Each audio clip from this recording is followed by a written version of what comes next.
The banquet hall in Charlotte smelled like money and roses, and Marcus Webb stood at the edge of it in a rented suit that fit him better than most men's suits fit them, because he'd altered it himself the night before, sitting at his kitchen table with a needle and thread while his daughter did homework across from him. He'd been invited to receive an award, Technician of the Year, the plaque would say later, for a diagnostic fix that saved Beaumont Automotive Group an estimated $4 million in recall liability. He hadn't wanted to come. He'd come anyway because his daughter Renee had told him he earned it, and earning things meant showing up for them. The CEO of Beaumont's regional division, a man named Trent Callahan, stood at the head of the receiving line in a suit that cost more than Marcus made in 2 months.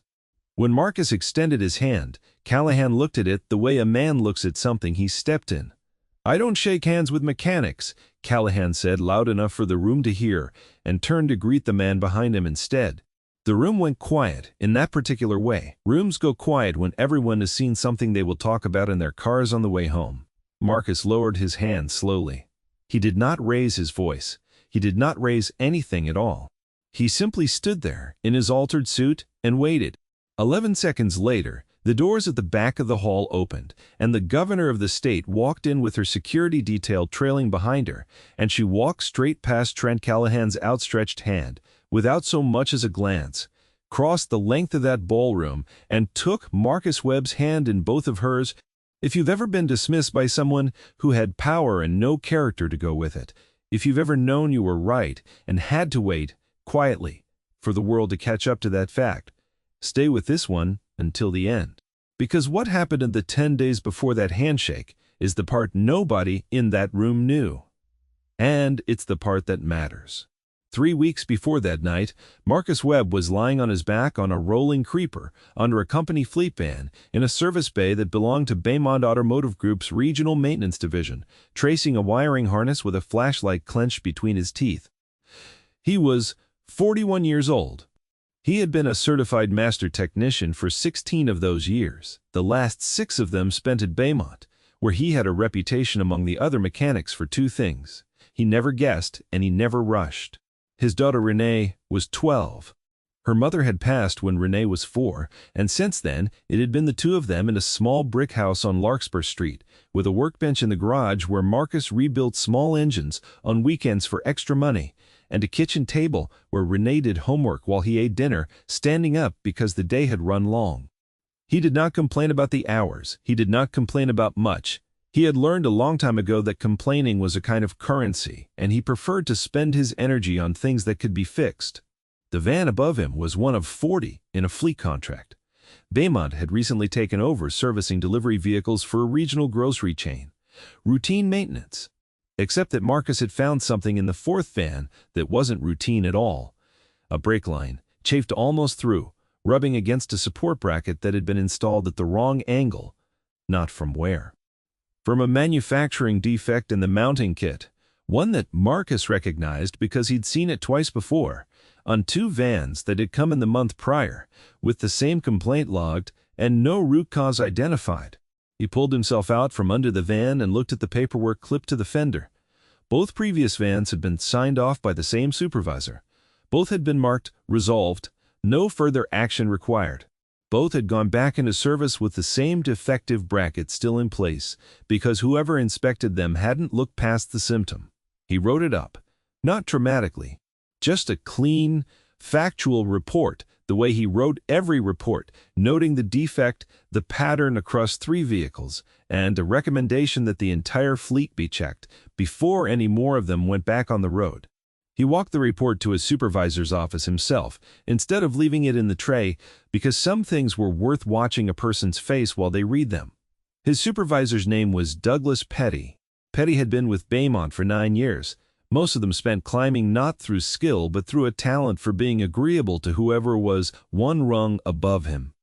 He managed the maintenance division for the fleet contract, and he answered 3 levels up to Trent Callahan, who had been installed as regional CEO 18 months earlier by a corporate board more interested in cost projections than in service records.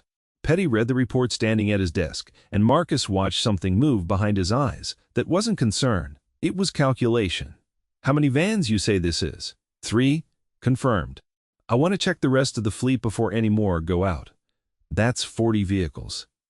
Marcus, you know what that does to the delivery schedule for a client account Callahan's been bragging about landing? I know what a brake failure at 50 miles an hour does. To whoever's inside the van, Petty didn't answer that directly. He set the report down on his desk, and Marcus noticed he set it face down, which was a small thing, but Marcus noticed small things for a living. Leave it with me. I'll escalate it. I'd like a copy for my own file. You don't need a copy. I said I'd escalate it. Marcus looked at him for a moment. He did not argue. He had learned that arguing with a man like Petty was like arguing with a stuck bolt. You didn't win by shouting at it. You won by knowing exactly where the resistance was and applying pressure there instead. I'll keep my own notes then, Marcus said. For my own records. He went back to the bay, and that night, before he left, he photographed his copy of the report on his phone, and he photographed the identification numbers on all 3 vans and the maintenance tags on the other 37 vehicles in the fleet that hadn't been inspected yet. He did this the way he did everything, quietly, thoroughly, without asking anyone's permission. 2 days passed, no response. On the 3rd day, Marcus found the 4th van. Same bracket, same chafe pattern. This time, the brake line had worn through completely on one side, and the only reason it hadn't failed on the road was that the driver had reported a soft pedal that morning, and the van had been pulled in before its route. Marcus took that report directly to Petty's office again. This time, Petty wasn't alone. Trent Callahan was there, sitting in Petty's chair, reviewing quarterly numbers on a laptop, because regional executives sometimes made a show of visiting the shop floor when it suited a narrative they wanted to tell somebody upstairs. Marcus had met Callahan exactly twice before this.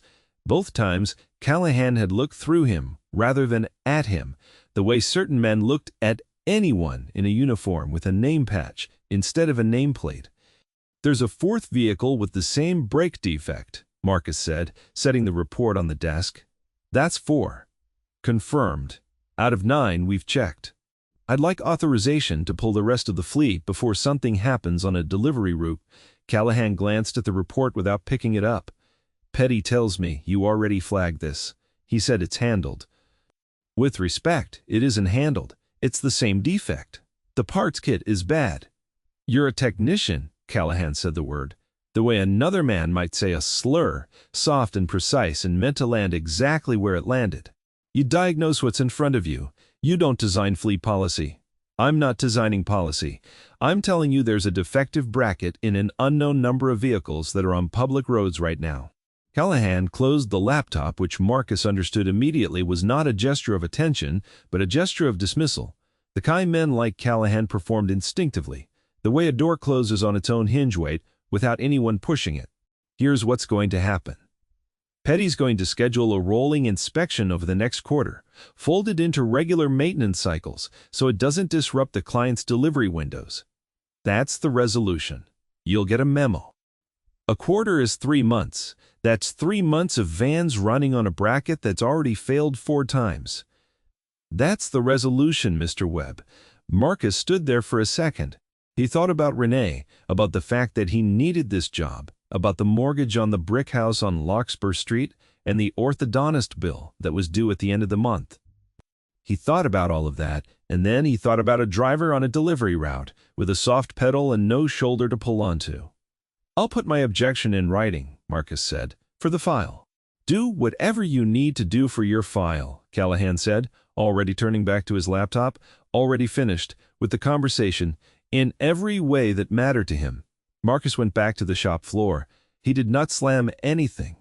He did not vent to the other technicians, though 2 of them, a woman named Priya Anand and an older man named Sal Guerrero, had watched him walk in and out of that office and could read the outcome on his face without needing him to say a word. Priya was the closest thing Marcus had to a work friend in that shop. She'd been a technician for 11 years, half of them at Baymont, and she had a habit of double-checking Marcus's work, not because she doubted him, but because she'd learned that 2 sets of eyes caught things 1 set missed, and Marcus respected that habit enough to do the same for her. "What Petty say?" she asked, wiping her hands on a rag. Petty said it's handled. Callahan said it's a rolling inspection over the quarter. Priya's face didn't change much, but her jaw tightened. That's 40 vans, Marcus. You want me to help you check the rest tonight? Off the clock? I want you to keep doing your job the way you do it. If they ask you anything about van 4, tell them exactly what you saw. Nothing more, nothing less. You writing this up. Already did, twice. Priya looked at him for a long moment. You keeping copies? Always. That was the thing about Marcus that people who worked with him for any length of time came to understand. He didn't perform diligence. He simply was diligent in the unglamorous, repetitive way that never made for an exciting story until the day it did. He kept working the fleet quietly. On his own initiative, staying 40 minutes past his shift most days that week, he inspected 6 more vans on his own time unpaid, because he could not make himself go home and eat dinner with his daughter while a defective bracket sat in a vehicle somewhere in the city. He found 2 more. 6 confirmed now, out of 15 checked. He wrote a 3rd report. This one he did not hand to Petty. He mailed a copy, physically, through the Postal Service, to the Corporate Compliance Office listed in Baymont's own employee handbook, the one every employee was told to use for safety concerns that weren't being addressed through normal channels. He kept the mailing receipt. He kept a photograph of the envelope. He kept everything the way he kept everything, because a man who works with his hands for a living learns early that the truth needs proof, or it isn't worth anything in a room full of people who'd rather it wasn't true. 4 days after he mailed that report, Douglas Petty called him into the office again. This time, Petty wasn't calculating. He was afraid, in the specific way of a man who has just been made to answer for something above his own head. You went around me, Petty said. I went to compliance. That's what the handbook says to do when a safety concern isn't being addressed. You made me look bad in front of Callahan. I didn't make you look like anything. Mighty you said. Mighty you said. I told the truth about 6 vehicles with a shared mechanical defect. Petty's hands were flat on the desk, and Marcus watched them, because hands told you things, faces were trained not to. There's going to be a review, Petty said, of your conduct, insubordination, going around a direct supervisor, unauthorized use of company vehicles for after-hours inspection without a work order. I inspected company vehicles on company property that I have every certification and authorization to inspect. There's no unauthorized use. That's not how it's going to be written up. Marcus absorbed that the way he absorbed most threats, which was to say he didn't flinch, and he didn't argue, because arguing with a man who has already decided how something will be written up is like arguing with a car that's already been totaled. You don't waste your breath on it. You document the wreck and you move on to the next problem. Write it up. However, you need to write it up, Marcus said. I'll keep my own records too. The review came 6 days later, and it was exactly the shape Marcus had expected because he had seen enough of these to recognize the architecture of a setup before the walls were even finished going up. The write-up prepared by Petty and countersigned by Callahan alleged that Marcus Webb had performed unauthorized diagnostic work outside his assigned duties, that he had bypassed proper reporting channels in a manner that damaged the company's relationship with a major client, and that his repeated, sanctioned claims about a fleet-wide defect had created unnecessary alarm without sufficient evidence, given that the write-up specified an internal review by the maintenance supervisor had found the brake issues to be isolated incidents unrelated to a manufacturing defect.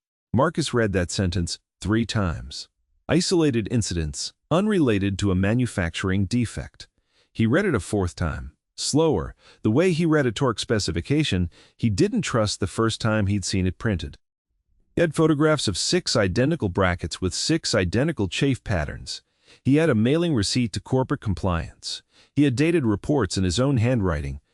And the company's official position, put in writing over Petty's signature and Callahan's, was that this was nothing, isolated, unrelated. He was suspended, pending the outcome of the review, without pay, effective immediately. He did not raise his voice when Petty told him. He asked one question. Did compliance ever respond to my letter? Petty didn't answer that. He He slid a form across the desk for Marcus to sign, acknowledging the suspension, and Marcus read it twice before he signed it, because a signature was a thing you gave away once and couldn't take back, and he had never in his life put his name to a document he hadn't read in full, even a document that was actively working against him. He drove home that afternoon in the middle of a workday, for the first time in 6 years, and sat in his kitchen for a long time before Renee got home from school. When she did, she took one look at his face and set her backpack down slowly, the way she'd learned to read him, the same way he'd learned to read a chafed brake line. "They fired you. Suspended. It's not the same." "Is it because of the brake thing? The one you told me about?" He had told her. 2 nights before, in the loose way he sometimes talked through a problem out loud at the dinner table, not expecting a 12-year-old to carry the details, but trusting her enough to hear them anyway. "It's because I did my job and somebody didn't like what my job turned up." Renee sat down across from him. "You didn't do anything wrong." "No." "So why does it feel like you're the one in trouble?" Marcus thought about that for a while before he answered. Because he believed his daughter deserved real answers, not comfortable ones. Because sometimes the people with the power to punish you aren't the people who are right. That doesn't make them right. It just makes them the ones holding the pen. Then, what do? We don't hold the pen, so we hold everything else. He tapped the folder on the table in front of him, the one that held every report, every photograph, every dated note he'd made in the last 3 weeks. "We hold the truth so tight, nobody can pry it out of our hands. And we wait for somebody who matters to ask the right question." He didn't know, saying it, how soon that would happen, or from what direction. But he had learned, over 16 years of finding the thing everyone else missed, that the truth had a particular kind of patience. It didn't need to shout. It only needed to still be there, intact, when somebody finally came looking for it. What Marcus did not know, what he had no way of knowing, sitting at that kitchen table with his suspension papers, was that 70 miles away, in the state capital, a woman named Diane Ashcroft, the governor's senior policy advisor on transportation and public safety, had received a forwarded copy of an anonymous compliance complaint that had been sitting, ignored, in Baymont Automotive Group's internal system for 11 days. The complaint had been filed by a mid-level compliance officer at Baymont named Rosa Delgado, a woman who had read Marcus's mailed report, recognized exactly what it meant, and had tried 3 times to escalate it internally before being told, each time, that the matter was under active review by the regional office and did not require further action. On the 11th day, having watched the file get quietly buried a 3rd time, Rosa Delgado did something that would end her career at Baymont and that she would never regret. She forwarded the entire file, unofficially, to a state transportation safety hotline, because 6 vehicles with a shared, undisclosed brake defect operating on public roads were sent in her understanding of her own conscience, a matter that could wait out a corporate quarter. The hotline complaint landed on Diane Ashcroft's desk on a Tuesday. She read it once, quickly, the way she read most of what crossed her desk. Then she read the attached photographs, Marcus's photographs, the ones Rosa had included in her forward, and she read it a second time, slower. Then she picked up her phone and called the governor directly, because Governor Elena Marsh, before she was a governor, had spent 4 years as a state prosecutor working corporate negligence cases. And there was a particular category of document that never failed to get her attention, a technician's report, time-stamped and specific, that had been buried by people with a financial interest in it. Staying buried. "I want everything. Baymont has filed on this fleet contract," the governor said, "and I want to know who wrote this report." It took 2 more days for Ashcroft's office to pull the paperwork. Baymont, as a company holding several state and municipal contracts, was subject to periodic safety audits, and the governor's office had standing authority to request maintenance records on any fleet contract touching public infrastructure or public-facing services, which the grocery delivery contract technically qualified for, given that several of those vans served state-subsidized food assistance delivery routes in rural counties. What the audit team found, once they started pulling records instead of accepting Baymont's summary reports, was worse than the 6 vans Marcus had flagged. It was 19 vans. 19 out of the 40 in that fleet carrying the same defective bracket because the parts kit itself had come from a supplier batch that Beaumont's own procurement records, buried 3 folders deep in a shared drive nobody at the state level had thought to request until now, showed had been flagged by the manufacturer's own recall notice 5 months earlier. A recall notice that Trent Callahan had received by email and had never forwarded to his maintenance division, because processing that recall would have meant grounding a third of the fleet contract he'd personally championed to the board as a signature win of his first year running the region.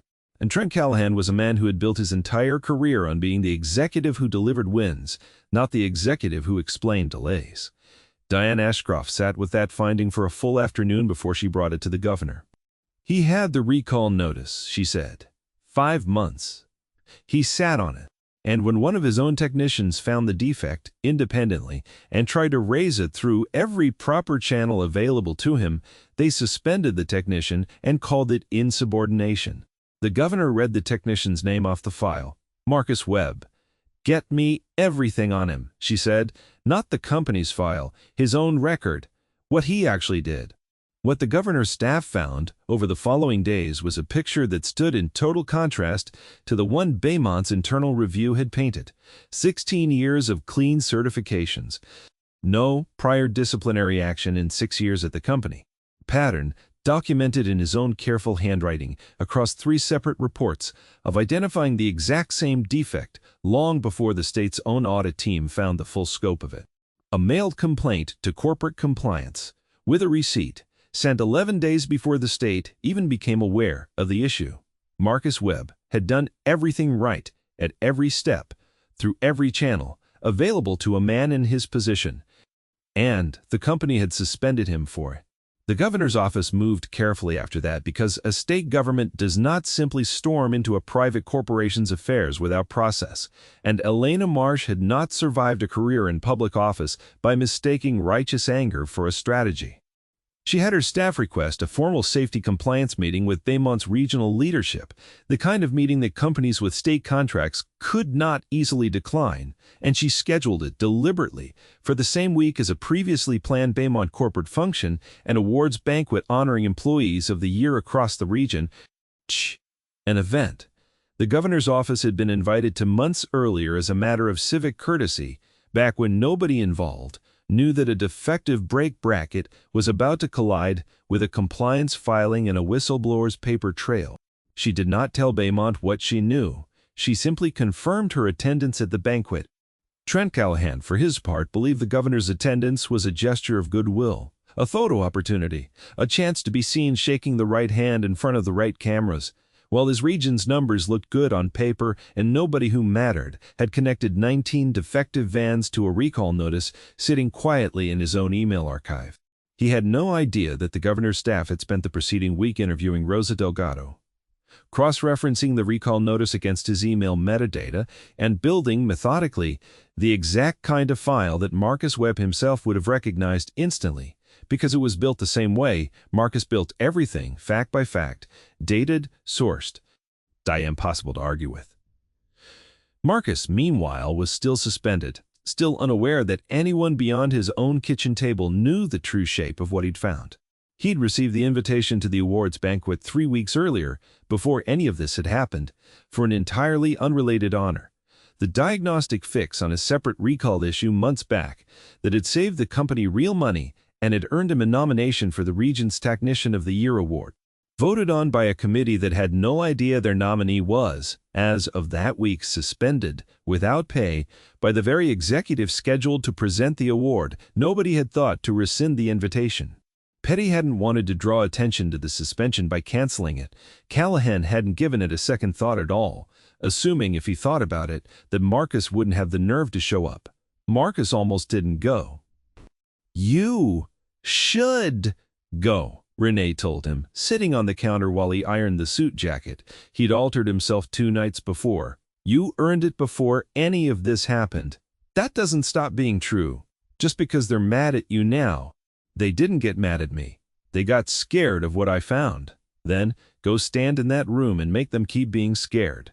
Marcus almost laughed at that, the first real laugh he'd had in 10 days. "Where'd you learn to talk like that?" "From you," Renee said. You just don't hear yourself, he went. He wore the suit. Psst.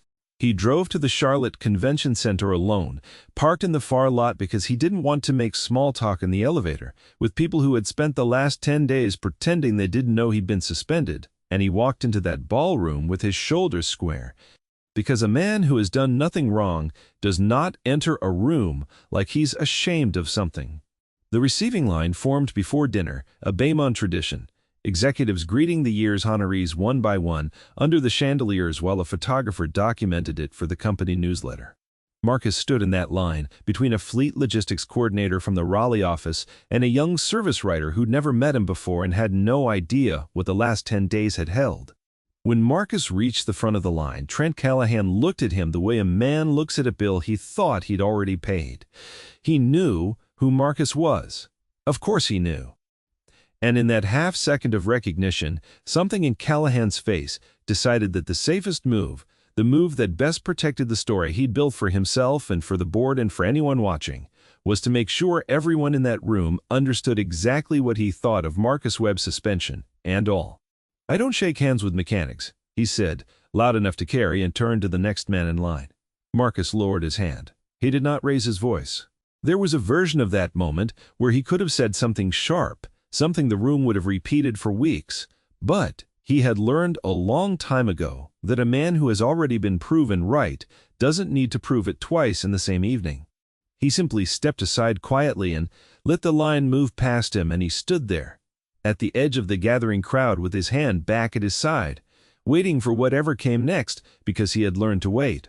It was, in its own way, a kind of diagnostic skill, knowing that the loudest noise in a system usually isn't the failure, it's just the symptom, and the real fault reveals itself if you're patient enough to keep listening.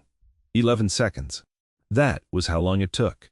The doors at the rear of the ballroom opened, and Governor Elena Marsh walked in with 2 aides and a small security detail, and the room did the thing rooms do when someone genuinely important enters.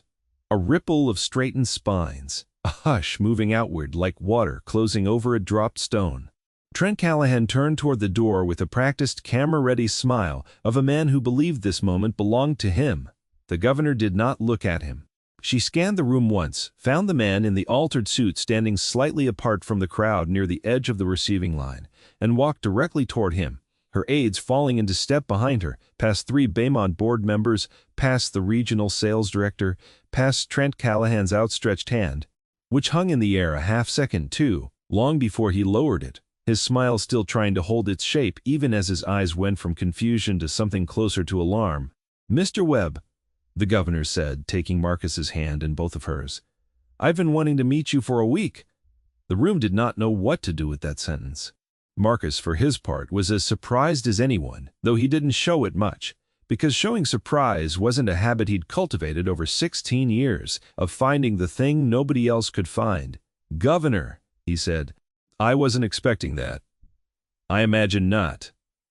She held his hand a moment longer, then turned, deliberately calmly, to face the room, still holding his hand loosely, as if to make certain nobody mistook the gesture for accidental. "I understand there was some confusion earlier about handshakes." Callahan's mouth opened. Nothing useful came out of it. "Governor Marsh, we're honored to have you. We didn't realize." "I know you didn't," she said, and her voice was pleasant, and that pleasantness was somehow worse than anger would have been. "That's rather the point."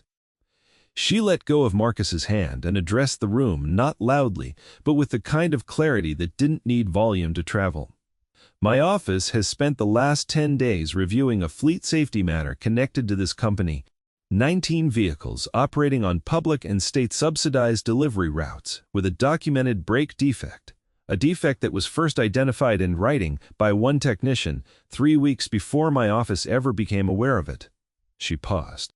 "That technician is Mr. Webb. He reported it through every channel his employee handbook told him to use. He was suspended for it 10 days ago." The silence that followed had a texture to it, the particular silence of a room full of people recalculating very quickly who in the building they should be standing near. Callahan tried once more. "Governor, if I could have the opportunity to explain the context of that decision, there were operational factors." "You'll have that opportunity," the governor said. formally. On Thursday, at the compliance review my office is scheduled with your board. I'd recommend you bring the recall notice your supplier sent you 5 months ago. The one your own procurement records show you received and never forwarded to your maintenance division.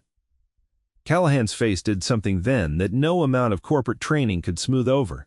It was the specific expression of a man watching a structure he'd built collapse from the inside, all at once, in front of the exact audience he'd spent his career curating. Diane Ashcroft, standing a few steps behind the governor, watched Callahan's face and made a small note in her mind. The kind of note that would end up almost verbatim in the summary she wrote for the board 2 days later. The governor turned back to Marcus. "I read your reports, Mr. Webb, all 3 of them. I don't think I've seen a clearer paper trail in a negligence matter in my entire career, and I spent 4 years prosecuting them." She said it plainly, the way Marcus said things, fact over feeling. "You did everything right. It's the system around you that failed. I intend to make sure that gets corrected, not just apologized for." "I appreciate that," Marcus said. "I'd appreciate it more if it meant the other 21 vans that haven't been checked yet get checked this week, not next quarter." A few people near them actually laughed, a short, startled sound, because it was the first true thing anyone had said aloud in that room in several minutes, and it landed exactly the way truth tends to land, in a room full of careful lies, sharp, unexpected, impossible to unhear. The governor almost smiled. "That's already been ordered, Mr. Webb. As of this morning, dinner did not proceed the way Trent Callahan had planned it." He was asked quietly by one of his own board members to step outside for a phone call that did not exist, and he did not return to the ballroom that evening.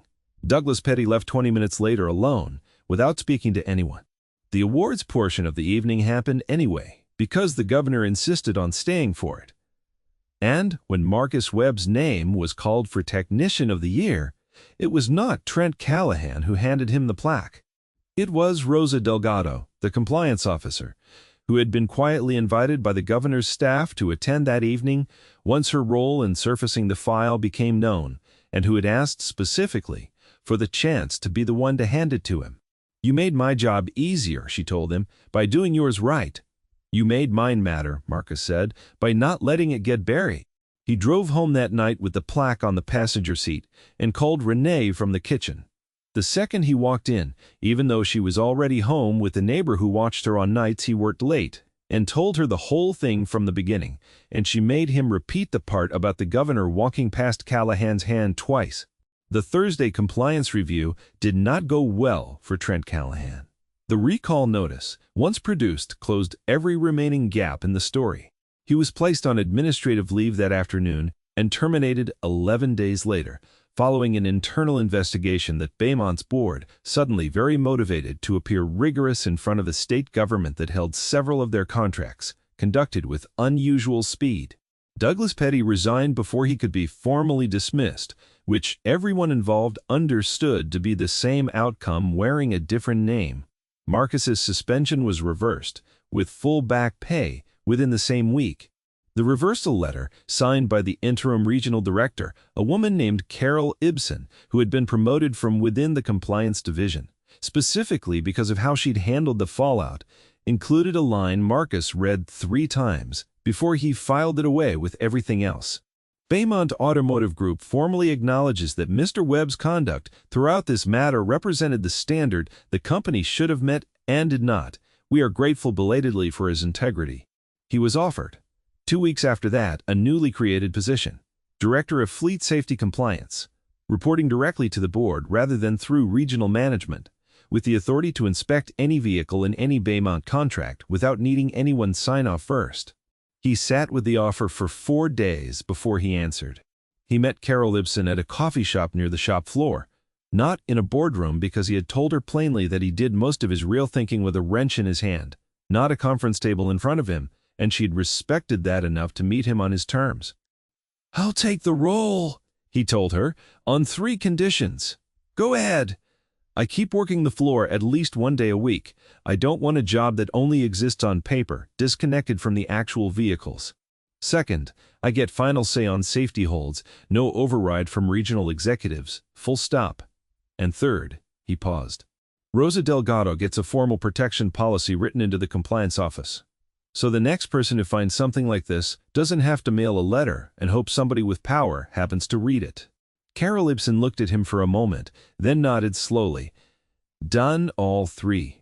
He shook her hand across the table, and it was, he thought afterward, a strange thing to notice how much that ordinary handshake meant to him now, after the one that had been withheld from him in front of a room full of people. 6 months later, on a Tuesday evening that carried no particular weight beyond being the end of an ordinary workday, Governor Elena Marsh stopped by the Baymont shop floor unannounced on her way through the city for an unrelated event, ostensibly to check on the fleet safety program that had become something of a model other states had begun asking about. She found Marcus under a van, as usual, and waited without saying anything until he rolled out on the creeper and saw her standing there. You could have called ahead, he said, wiping his hands. I could have. I wanted to see the actual work, not a presentation about the work. He showed her the inspection logs, the new tagging system he built for tracking parts recalls across every vehicle in every contract, the training program he'd started for junior technicians so that what he knew about reading a chafed brake line didn't live only in his own head. Afterward, they sat on 2 overturned crates near the bay door with coffee from the machine down the hall, watching the evening light come sideways through the open garage.